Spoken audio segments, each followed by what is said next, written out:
కుంభం వారికి గనక చూసుకున్నట్లయితే మీకు ఇప్పుడుండేటువంటి సొసైటీలో, ఇప్పుడుండేటువంటి మార్కెట్‌లో అసలు ఎప్పుడు ఏదంత అబ్నార్మల్‌గా పెరుగుతుందో అర్థం కావట్లేదు. అలా పెరిగే క్రమంలో తక్కువ సమయంలో అంటే తక్కువగా ఉన్నప్పుడు ఇన్వెస్ట్‌మెంట్ చేసిన వాళ్ళేమో లక్షలు, కోట్లు సంపాదిస్తున్నారు. బాగా ఎక్కువగా ఉన్నప్పుడు ఇన్వెస్ట్‌మెంట్ చేసిన వాళ్ళు డౌన్ అవ్వగానే లక్షలు కోల్పోతున్నారు. మరి దీనికి కారణం ఏమిటి? మీ ధనాధిపతి ఎవరు? మీకు ఆలోచన కారకుడెవరు? మీకు ప్రధానంగా మీ యొక్క లైఫ్‌లో గుర్తుపెట్టుకోండి. మీకు లాభాధిపతి, లాభాన్నిచ్చే కారకుడెవరు? ఇన్వెస్ట్‌మెంట్ కారకుడెవరు? అనే విషయాన్ని గనక మీరు క్లారిటీగా తెలుసుకోగలిగితే మీరు నష్టపోకుండా ఉంటారు. అయితే ఈ యొక్క విషయాన్ని చెప్తుంది నేనైనప్పటికీ చెప్పిస్తుంది సాక్షాత్ లలిత అమ్మవారిగా భావిస్తూ ప్రధానంగా ఇక్కడేంటంటే మీకు ధనాధిపతి గురువు అవుతాడు గుర్తుపెట్టుకోండి. మరి ధనలాభాధిపతి గురువు కదండీ! అంటే అందుకే కుంభం వారు ప్రధానంగా టీచింగ్స్, ట్రైనింగ్స్‌లో డబ్బులొస్తూ ఉంటాయి. అయితే మీకు ఫైనాన్షియల్‌గా బాగా పెరగాలి అంటే దక్షిణామూర్తి యొక్క ఆరాధన చేయండి. ఎంత దక్షిణామూర్తి ఆరాధన చేయడము, గోసేవ చేయడము, గోవులకి అరటికాయ తినిపించడం గనక చేస్తూ ఉంటే ఖచ్చితంగా ఫైనాన్షియల్‌గా మంచి గ్రోత్ ఉంటుంది. అయితే ఇక్కడ ఈ యొక్క గ్రహాల యొక్క స్థితిగతులు ఎలా ఉన్నాయి? ఏమిటి అంటే ధనాధిపతి, పంచమాధిపతి, మీ లాభాధిపతి, వ్యయాధిపతి అసలెవరు ఏంటని చెప్పేటువంటి విషయాలు అంటే తెలుసుకోవడం అనేటువంటిది చెప్తుంది నేనైనప్పటికీ చెప్పిస్తుంది సాక్షాత్ లలిత అమ్మవారిగా భావిస్తూ. ప్రధానంగా ఇక్కడ ధనకారకుడిని ఎప్పుడైతే మీరు ఎనర్జైజ్ చేసుకుంటారో అంటే దత్తాత్రేయుడిని ఎప్పుడైతే స్మరిస్తారో మీరు ఖచ్చితంగా ఫైనాన్షియల్ గ్రోత్ బాగుంటుంది. దక్షిణామూర్తిని, దత్తాత్రేయుడిని. మరి పంచమ స్థానంలో ఇప్పుడు ప్రెజెంట్ గురువు ఉన్నాడు కాబట్టి మీరు దత్తాత్రేయుడిని కొంచెం ఎక్కువగా చేయాలి. ధనాధిపతి ఎళ్లి పంచమంలో ఉన్నాడు కాబట్టి. అలాగే పంచమ స్థానాధిపతి బుధుడవుతాడు కాబట్టి ఎంత మీరు విష్ణు సహస్రనామాలను శ్రవణం, పఠనం చేస్తూ ఉంటే ఆల్ ఆఫ్ సడెన్‌గా ఎందుకంటే ఇక్కడ అష్టమాధిపత్యం కూడా వచ్చింది. కాబట్టి సర్వసాధారణంగా కుంభం వారికి కూడా ఏంటంటే ఏదైనా ఇన్వెస్ట్‌మెంట్ చేయాలి, ఏదైనా షేర్ మార్కెట్‌లోకి వెళ్ళాలనేటువంటి ఆలోచనలు ఉంటూ ఉంటాయి. కాబట్టి ఈ బుధుడు యొక్క స్థితిని బట్టి మీరు ఈ షేర్ మార్కెట్‌లోకి వెళ్తే ఎంతవరకు మీరు బాగా రాణిస్తారు. గురువు స్థితిని బట్టి గోల్డ్‌లో ఇన్వెస్ట్‌మెంట్ చేస్తే ఎంత బాగా మీకు రాణిస్తారనేది చూసుకుంటూ ఉండాలి. అలాగే మీకు ఏలినాటి శని కూడా నడుస్తుంది కాబట్టి ధనస్థానంలో శని భగవానుడు ఉన్నాడు కాబట్టి వీలైనంత మటుకు మీరేం చేయండి అంటే నువ్వుల ఉండలు లేకపోతే నువ్వుల్ని చీమలకు వేయడం గానీ, కాకులకు పెట్టడం గానీ చేయండి. దాని ద్వారా ధనస్థానంలో ఉండేటువంటి శని యొక్క ప్రభావం కంప్లీట్ పాజిటివ్‌గా ఉంటుంది.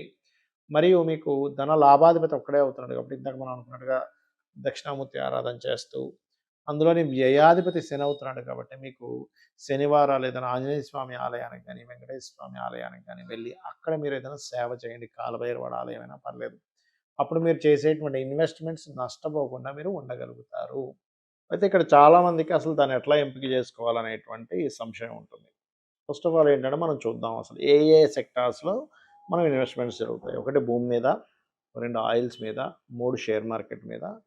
ఈ ఖనిజాల్లో అంటే ఈ యొక్క లోహాల్లో వీటిలో చూసుకుంటే గోల్డు, సిల్వరు ఆహ్, లేకపోతే మనకి బ్రాస్ అనుకోండి, లేకపోతే కాపర్ అనుకోండి, ఐరన్ అనుకోండి ఇవన్నీ కూడా ఇన్వెస్ట్‌మెంట్స్ రైట్? స్టెప్ బై స్టెప్‌గా నేను మీకు ఎక్స్‌ప్లెయిన్ చేస్తాను. అసలు ఎప్పుడు ఇన్వెస్ట్‌మెంట్ చేయాలి, ఎలాంటి విషయాలు ఇన్వెస్ట్‌మెంట్ చేయాలనేటువంటిది. పాయింట్ నంబర్ 1 మీ పర్సనల్ చార్ట్‌లో 12వ అధిపతి అని ఉంటాడు గుర్తుపెట్టుకోండి. 12థ్ లార్డ్ అంటే ఖర్చులకి కారకుడు, ఇన్వెస్ట్‌మెంట్స్‌కి కారకుడు. ఆ ఖర్చుల స్థానం ఎక్కువగా మీకేదైనా ఇబ్బందిస్తుందా? అంటే ఏంటి మీ యొక్క మహాదశల్లో 12వ స్థానము, 3వ స్థానము, 6వ స్థానము, అష్టమ స్థానము, మళ్ళీ 6వ స్థానము, అష్టమ స్థానం గనక విపరీత రాజయోగాలు, నీచభంగ రాజయోగాలు ఉంటే దట్ ఈస్ డిఫరెంట్ కేస్. ఇక్కడ ఎగ్జామ్షన్ ఏంటంటే విపరీత రాజయోగాలు, నీచభంగ రాజయోగాలు ఉన్నప్పుడు ఆటోమేటిక్‌గా మీకు కలిసొస్తుంది. రైట్. అవేవీ కాకుండా 12, 3, 6 ఇస్తున్నటువంటి మహాదశలు, అంతర్దశలు మీ జన్మజాతకంలో ఏదైనా నడుస్తున్నాయి అంటే ఆ టైంలో మీరు ఎట్టి పరిస్థితుల్లో ఇన్వెస్ట్‌మెంట్స్ చేయకూడదు. ఇది పాయింట్ నంబర్ 1. మహాదశలు, అంతర్దశలు, ప్రత్యంతర్దశలు ఏదైనా కానీ. రెండో పాయింట్ ఏంటంటే ఈ స్థానాల మీదకి ఏదైనా పాపగ్రహ సంచారం జరుగుతుందా? Is also most important. అంటే కేతువు గాని, శని గాని, నీచబడిన గ్రహం గాని అక్కడికొచ్చినప్పుడు మీరు చేసే ఇన్వెస్ట్‌మెంట్ డమ్మీ ఇన్వెస్ట్‌మెంట్ అయిపోతుంది. కొంతమంది చూడండి, అయ్యో! అతను 90,000 ఉన్నప్పుడు పెట్టాడటండి. ఇప్పుడు లక్ష 1,50,000, 1,80,000 అయిపోయింది. భలే వచ్చిందని మనం పెట్టేసరికి అప్పుడు తగ్గుతది. అంటే ఏంటి మీ పర్సనల్ చార్ట్‌లో లాస్ అయ్యే సమయం రావడం వలన మీరు ఇన్వెస్ట్‌మెంట్ చేసిన సమయంలో ఇబ్బంది పడుతుంటారు. ఇది గుర్తుపెట్టుకోండి. ఇప్పుడు మనం వన్ బై వన్ వద్దాం. గోల్డ్‌లో నాకు డబ్బులు బాగా వచ్చాయని చెప్తారు కొంతమంది. వాళ్ళకి కారణం ఏమిటంటే ఇట్స్ వెరీ క్లియర్ పర్సనల్ చార్ట్‌లో సన్ అండ్ జూపిటర్ అంటే రవి గురువుల యొక్క స్థితి చాలా బాగుంటుందని అర్థం. వాళ్ళకి ధనయోగాలు కూడా రవి గురువుల వల్లే వస్తుందక్కడ. రైట్? ఇది గుర్తుపెట్టుకోండి. మీకు రవి మహర్దశ, గురు మహర్దశ నడుస్తూ ఆ మహాదశలు బాగున్నాయి, అవి లాభాన్నిస్తున్నాయి, ధనాన్నిస్తున్నాయి అన్నప్పుడు ఖచ్చితంగా బాగుంటుందని అర్థం. రైట్. ఇక రెండవది సిల్వర్ మీద పెట్టామండి బాగా డబ్బులొచ్చాయంటారు. అప్పుడు చంద్రుడు బాగున్నాడని అర్థం. ఇది బాగా గుర్తుపెట్టుకోండి. ఇక మూడోది నేను కాపర్ కొన్నానండి. కాపర్ కొనడం నుంచి బాగా డబ్బులొచ్చాయి. లేకపోతే ల్యాండ్ తీసుకున్నాను. అక్కడి నుంచి నా లైఫ్ చాలా అద్భుతంగా ఉందంటారు కొంతమంది. అంటే దానికి కారణం ఏంటంటే మార్స్ బాగున్నాడని అర్థం. మీ జన్మజాతకంలో కుజుడి యొక్క స్థితి చాలా బాగుందని మీరు అర్థం చేసుకోగలగాలి. అలా కాకుండా ఒక్కొక్కసారి ఏమవుతుంటుందంటే వారికి ఐరన్, ఆయిల్స్ మీద ఇన్వెస్ట్‌మెంట్ చేస్తూ ఉంటారు. వాళ్ళకి బాగా కలిసొస్తుంది ఆ టైం అనేది. దానికి కారణం మనం అందరం భయపడేటువంటి శని భగవానుడు బాగున్నాడని అర్థం. ఎందుకంటే ఐరన్‌కి, ఆయిల్‌కి శని కారకుడు గుర్తుపెట్టుకోండి. ఇవన్నీ కాదండి నేను షేర్ మార్కెట్‌లో డైలీ ట్రేడింగ్‌లో సంపాదిస్తున్నాను ఒక వ్యక్తి అంటే 99 మంది నేను పోగొట్టుకున్నాం అంటారు. దానికి కారణం ఏమిటంటే 25, 8, 11 కాంబినేషన్ ఉంటూ నీచభంగ రాజయోగము లేదా విపరీత రాజయోగం ఒకటి బాగా ఉందంటే వాళ్ళకి ఖచ్చితంగా షేర్ మార్కెట్‌లో పనికొస్తుంది. అది చాలా రేరెస్ట్ కాంబినేషన్ కాబట్టి మీరు మార్కెట్‌లో ఒక 5 మంది సంపాదించుకుంటే 95 మంది లాస్ అవుతుంటారు. దీనికి చాలా కారణాలున్నాయి. ఒకటి అవేర్‌నెస్ సరిగ్గా లేకపోవడం. అంటే షేర్ మార్కెట్ ఏంటో తెలియకుండా ఇన్వెస్ట్‌మెంట్ చేయడము. అసలు వాళ్ళ జన్మజాతకంలో దీనివల్ల డబ్బులొస్తాయో రావో తెలుసుకోకుండా ఇన్వెస్ట్‌మెంట్ చేయడాలు.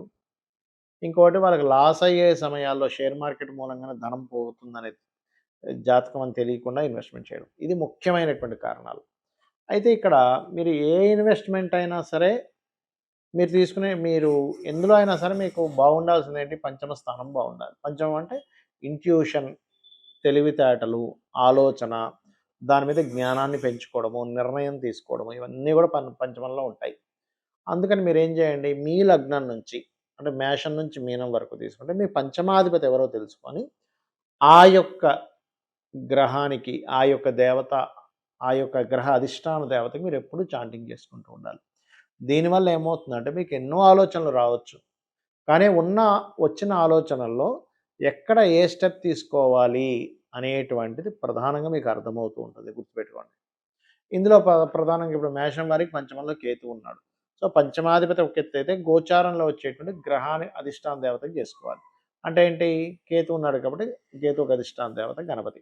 ఉదాహరణకి మీకిప్పుడు మీరు చూసుకుంటే గనక తులవారికి పంచమంలో రాహు ఉన్నాడు. అంటే రాహుకి అధిష్టాన దేవత ఎవరు? అంటే దుర్గాదేవి. అదే వృశ్చికం వారికి తీసుకుంటే పంచమంలో శని ఉన్నాడు. కాబట్టి ఏంటి? కాలభైరవుడిని చేసుకుంటూ ఉండాలి. అలా అసలు ఎవరున్నారు? ఇప్పుడు ఉదాహరణకి కుంభం వారున్నారు. కుంభానికి పంచమ స్థానాధిపతి బుధుడు గాని, పంచమంలో గురువు ఉన్నాడు కాబట్టి, దక్షిణామూర్తి యొక్క ఆరాధన గనక చేస్తూ ఉండడము, దత్తాత్రేయుడిని స్మరించడం, ఓం దిగంబర దిగంబర శ్రీ పాదవల్లభ దిగంబర అనుకుంటూ ఉంటే, మీ పంచమం అంటే ఆలోచనా స్థానం రాంగ్ రూట్‌లో వెళ్ళకుండా మిమ్మల్ని కాపాడుతుంది. కాబట్టి నేను చెప్పేదొకటే, మీ పంచమాధిపతి ఎవరు అనే దాని మీద చేయండి. అలా కాదండి మాకు లగ్నాల వైస్‌గా చెప్పండి అంటే మేషం వారికేమో సూర్యుడు, వృషభం వారికేమో బుధుడు. అంటే మేషం వారు సూర్యభగవానుని, వృషభం వారు విష్ణువుని, మిథునం వారు అమ్మవారిని, కర్కాటకం వారు స్కందుడిని, అదేవిధంగా సింహం వారేమో దత్తాత్రేయుడిని, కన్య వారేమో వెంకటేశ్వర స్వామిని, తులవారేమో దుర్గాదేవిని, అలాగే మన కాళికా అమ్మవారిని, వృశ్చికం వారు దత్తాత్రేయుడిని ప్లస్ ఇప్పుడు శని ఉన్నాడు కాబట్టి కాలభైరవుడిని, వృశ్చికం వారు ధనస్సు వారేమో మన నరసింహస్వామిని, మకరం వారేమో అమ్మవారిని, అదేవిధంగా అంటే లక్ష్మీదేవిని కూడా చేసుకోవచ్చు. కుంభం వారు విష్ణువుని అండ్ ఇప్పుడు గురువు ఉన్నాడు ఇప్పుడు దత్తాత్రేయుడిని అండ్ మీనం వారు రాజరాజేశ్వరి అమ్మవారిని చేసుకోవాలి. దీనివల్ల ఏమవుతుందంటే ఇప్పుడుండే కండిషన్ ఏదైతే ఉందో గ్రహాలన్నీ పంచగ్రహ కూటములు చిత్ర విచిత్రాలు జరుగుతాయని మనం చెప్పుకున్నాం ఆల్రెడీ చాలాసార్లు. చిత్ర విచిత్రాలు జరగడం కానివ్వండి, రకరకాల అప్ అండ్ డౌన్స్ అవ్వడం కానివ్వండి, వీటన్నిటి నుంచి మీరు రైట్ డెసిషన్ తీసుకోవడానికి రెమెడీ చేసుకోండి. అదేవిధంగా అన్ని రకాల లాభాలు ఉండాలంటే ఓం ఇంద్రగోప పరిక్షిప్త స్మరతోనా భజంగికాయ నమః అని మంత్రం చేయండి. అన్ని విధాలా బాగుంటుంది. శ్రీమాత్రే నమః.